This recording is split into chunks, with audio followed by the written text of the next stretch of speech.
রশি ছুঁড়ে মেরে পুরো ব্যাংকটাকেই শক্ত করে বেঁধে ফেলে। এরপর অনেক জোরে একটা টান মেরে আবারও আগের জায়গাতে নিয়ে রেখে দেয়।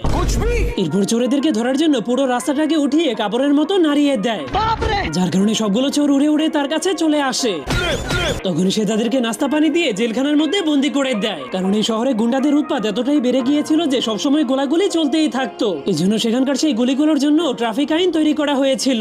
তখন এই লোকটা ছোট্ট একটা ভুলের জন্য এই লোকটাকে মেরে ফেলে। ঠিক তখনই পপাই গাধার পিঠে চড়ে সেই শহরে পুলিশ হওয়ার জন্য চলে আসে, কিন্তু এখানে গুন্ডাদের কারণে পুলিশেরা বেশি দিন বেঁচে থাকতে পারতো না। এজন্য পুলিশের চাকরি নেওয়ার আগেই তাদের কবর ভরে রাখা হতো। কিন্তু পপাই কোনো কিছুকেই ভয় পায় না।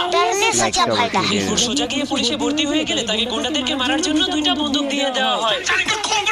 কিন্তু পপাই বন্দুকগুলোকে ফেলে দিয়ে বলে, গুন্ডাদের জন্য আমার হাতই যথেষ্ট।